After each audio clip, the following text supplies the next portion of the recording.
અમદાવાદ મહાનગરપાલિકાના અણધડ વહીવટનું વધુ એક ઉદાહરણ સામે આવ્યું। અમદાવાદનું લાંભા તળાવ નાગરિકો માટે ફરી ખુલ્લું મૂક્યું તે પહેલાં જ બિસ્માર થઈ ગયું।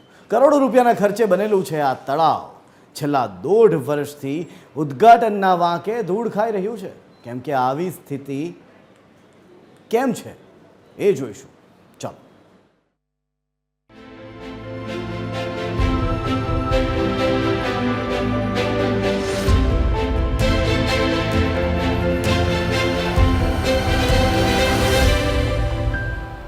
અમદાવાદનું લાંભા તળાવના રિનોવેશન માટે 4.65 કરોડ રૂપિયાનો ખર્ચ અને આ જ તળાવ 1.5 વર્ષ પહેલા જ બનીને તૈયાર થયું છે, પરંતુ આજ દિન સુધી પ્રજા માટે ખુલ્લું મુકાયું નથી। આટલું ઓછું હોય તેમ નાગરિકોના ઉપયોગ પહેલા જ વોકવે તૂટી ગયો। વોકવે પર ડ્રેનેજના પાણી ભરાઈ ગયા છે। બાળકો માટેનું ગાર્ડન પણ જર્જરિત થઈ ગયું છે। ટૂંકમાં જાળવણીના અભાવે તળાવની આવી ખસ્તા હાલત થઈ ચૂકી છે અને આથી જ શહેરીજનોની માંગ છે કે તાત્કાલિક તળાવને ખુલ્લું મૂકવામાં આવે। આ તળાવને બનાવે લગભગ 10 વર્ષ થઈ ગયા, પણ હજુ સુધી કોઈને અંદર એન્ટ્રી કરવા દીધી નથી અને અંદરની પોઝિશન એવી છે કે કોઈ વ્યક્તિ અંદર આવીને બેસી શકે નહીં કે ફરી શકે નહીં। અહીંના છોકરાઓ માટે હિંચકા ને બધું મૂક્યું છે, પણ એ બધું જ કાટ ખાઈને બગડવાની તૈયારીમાં છે અને હાલની પોઝિશન પર જોતા કોઈ વ્યક્તિને અંદર લાવો બી એક જોખમ છે, કારણ કે તળાવનું પાણી એટલું વાસ મારે છે કે અહીં આની આસપાસ ઊભું રહેવું બી શક્ય નથી। નાનું છોકરું એક્સિડન્ટ કંઈક થયું તો એની જવાબદારી કોણ લેશે? અને આ કરોડોનો ખર્ચો ગવર્મેન્ટે કર્યો, મ્યુનિસિપાલિટીએ। તમે જુઓ, જ્યાં જુઓ ત્યાં ગંદવેડો છે। આ બાજુ પાણી ભરાઈ જાય છે, ત્યાં નરી વાસ મારે છે। બાજુમાં જે છોકરા માટે હિંચકા છે, જે રમવાનું સાધનો છે, નરા કાટ કહી જાય। અંદર કોઈ પોઝિશન જ નહીં અંદર કે આ લોકો કેમનું આપી શકશે? તળાવના ઉદ્ઘાટનને લઈને વિરોધ પક્ષના નેતાનું કહેવું છે કે વીઆઈપી નેતાઓના સમયના અભાવે તળાવની આ હાલત થઈ ગઈ છે। અમદાવાદ કોર્પોરેશનનું આયોજન ખાડે ગયું છે, જ્યારે બીજી तरफ तंत्र सूचना आपेली छेनु गाणु गाई रहा है। जाए तो एक लेक का डेवलपमेंट काफी समय से अहमदाबाद म्युनिसिपल कॉरपोरेशन ने उसे कर दिया है, लेकिन कुछ वीआईपी नेताओं के अभाव के कारण, समय न मिलने के कारण उस लेक का उद्घाटन नहीं हो रहा है। और आज परिस्थिति ये हो गई है कि उस लेक का जो डेवलपमेंट किया था उसका कार्य धीरे धीरे खस्ता होता जा रहा है। वहां के ब्लॉक्स निकल गए।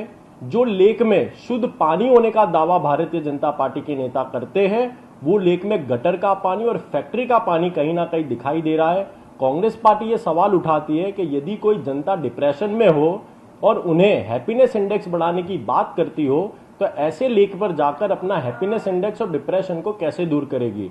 कांग्रेस पार्टी ये भी मांग करती है कि जल्द से जल्द जो जनता के पैसों से, प्रजा के टैक्स के पैसों से इस प्रकार के प्रोजेक्ट का निर्माण होता है, उन टैक्स के पैसों से जनता के लिए जल्द से जल्द इस लेक का डेवलपमेंट पूर्ण कर उसे फिर से उद्घाटन किया जाए और जनता के लिए उसे खोला जाए।